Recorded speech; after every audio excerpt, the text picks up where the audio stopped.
तो party forum में जो है बात रखनी चाहिए थी, ना कि ट्वीट के माध्यम से। बेस्ट पार्लियामेंटेरियन का अगर अवार्ड अगर किसी को मिला है तो वो मनोज झा जी को मिला है।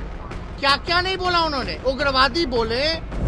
जितने राजपूत एमएलए हमारे पास उससे ज्यादा बीजेपी में नहीं है। ये पुत्र जो है हमारे पार्टी से विधायक हैं, उन्होंने इस बात को उठाया था। पार्टी फॉर्म में हम लोग इस बात पे चर्चा देखा है और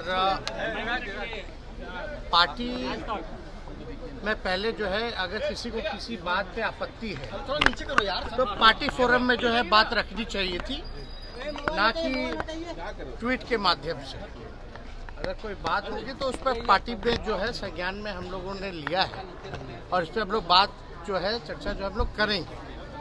हालांकि मनोज झा जी प्रोफेसर हैं, आपको भी पता है, दिल्ली यूनिवर्सिटी में वो पढ़ाते हैं स्टूडेंट्स को। और मनोज झा जी जो है सर्वश्रेष्ठ सांसद के रूप में चुने गए हैं पार्लियामेंट में। इससे तो किसी को आपत्ति नहीं होनी चाहिए। तो बेस्ट पार्लियामेंटेरियन का अगर अवार्ड अगर किसी को मिला है तो वो मनोज झा जी को मिला है।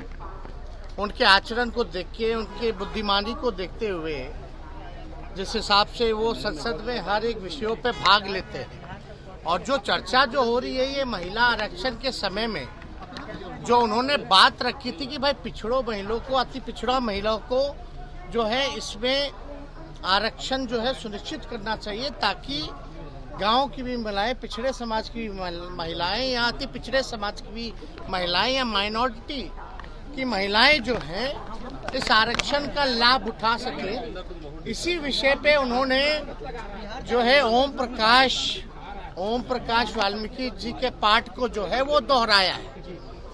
तो वो जो आज के संदर्भ में अगर आप देखिएगा तो चंद ही लोग जो है देश चला रहे, चंद ही लोग जो है देश के संपत्ति को बेच रहे।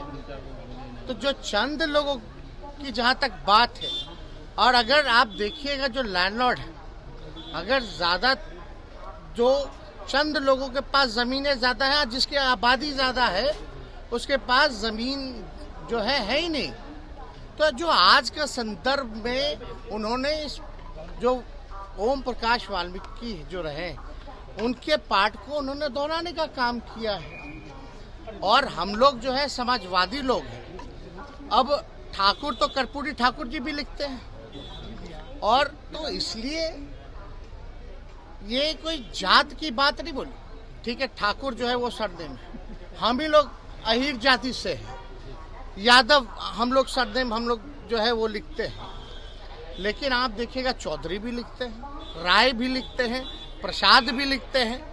तो ये तो लिखते हैं, उनका कोई मतलब किसी के भावनाओं को नहीं, बल्कि सबको बराबरी का मौका मिले, चंद लोग जो है इस समाज में लाभ ना उठा पाए, ये उनका जो है संदर्भ कहना था।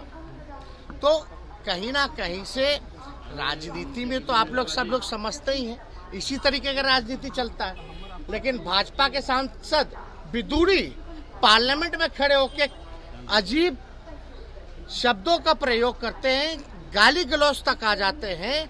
लेकिन आप लोग उनके बयानों का तो पोस्टमार्टम नहीं कीजिएगा। आप बताइए, विदुरी जी जो कहे तो क्या कहते हैं, किसको धमका रहे थे? आतंकवादी बोले, कटुआ बोले, क्या क्या नहीं बोला उन्होंने, उग्रवादी बोले। क्या एक्शन हुआ? कोई एजेंडा नहीं। तो किसी जाति, आप बताइए, हम लोग तो सब लोगों को A to Z वाले लोग सब लोगों को लेके चलते हैं। जितने राजपूत एमएलए हमारे पास उससे ज्यादा बीजेपी में नहीं है, चाहे एमएलसी एमएलए राष्ट्रीय जनता दल के पास ज्यादा है।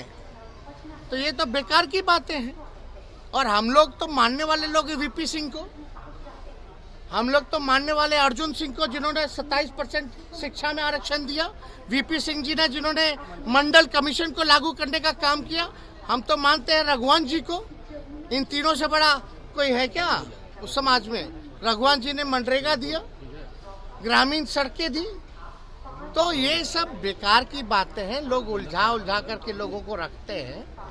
अब इसमें बताइए, अगर हमारे दल में भी अगर कोई व्यक्ति ऐसा भाजपा के लोगों को कहता तो हम इसमें भी खेद जो है प्रकट करने का काम करते हैं।